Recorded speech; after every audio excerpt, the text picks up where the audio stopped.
Table saws and routers make quick work of cutting joinery, but if you're just making a single piece of furniture, sometimes it's easier to do away with all those router jigs and fussy table saw setups and just cut it by hand.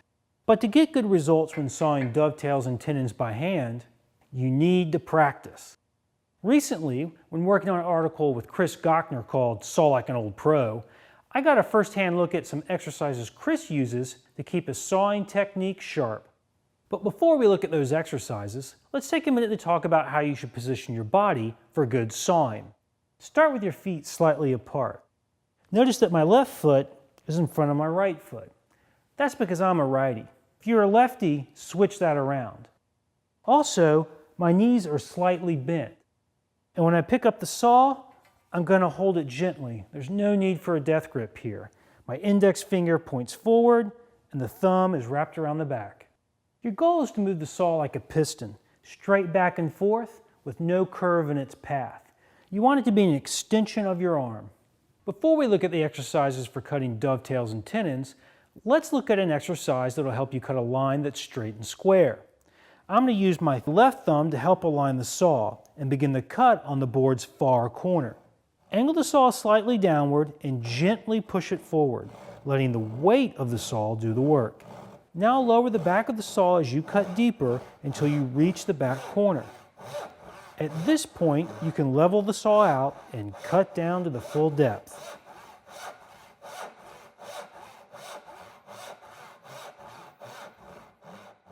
Let's try that one more time. Start on the far corner, lower the back of the saw, level off, finish the cut.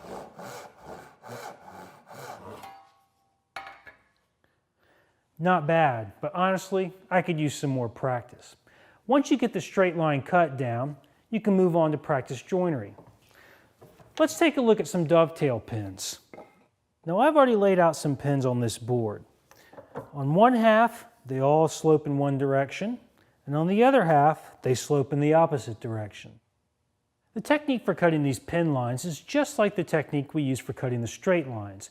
This time, make sure that when you're working on the right side of the board, you cut to the right of the line. And on the left side of the board, you cut to the left side of the line.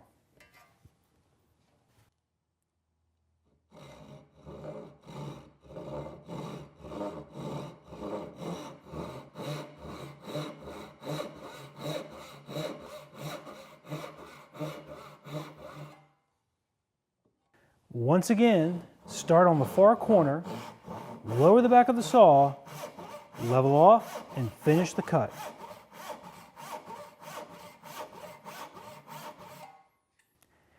Be sure to keep track of which side of the line you're cutting on.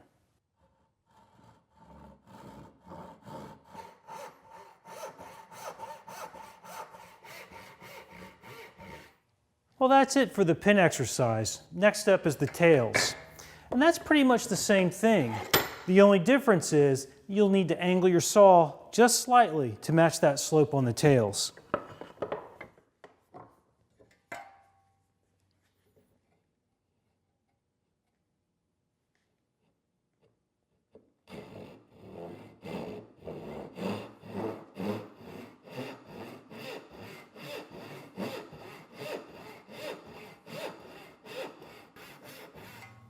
As for which side of the line to cut on, it's just like it was with the pins. When I'm cutting on the right-hand side of the board, I'm cutting to the right of the line.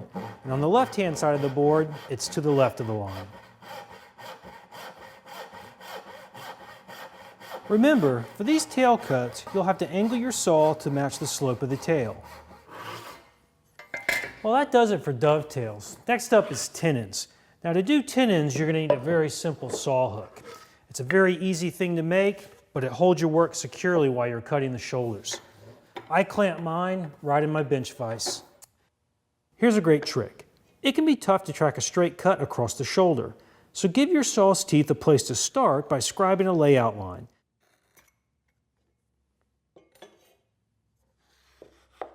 And then use a chisel to create a V-groove along the shoulder.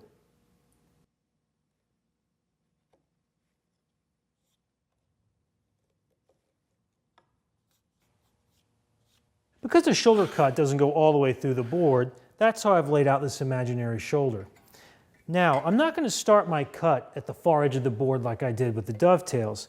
I'm going to put the saw flat in that V-groove and make an easy cut all the way across the width. Let the weight of the saw do the work and cut down to your marks.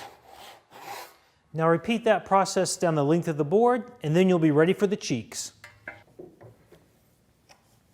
Now when it comes to practicing your cheek cuts, you want to lay those out just the way you do the real ones. I make mine about 1.5 inches long. For the tenon cheeks, I'm using a large tenon saw. Start the cheek cut just like you did a straight cut, with the saw at the far corner of the board and work your way slowly back across it. There only needs to be a shallow little curve here. Then, work your way down one edge of the board with the saw held diagonally. Flip the board around in the vise and come down that second edge, again with the saw held diagonally. All that's left now is a little triangular piece of wood in the middle. So bring the saw horizontal and saw down to get rid of it. Well, there you have it. You can use these exercises to hone your skills and then go back to them every now and then to keep yourself sharp.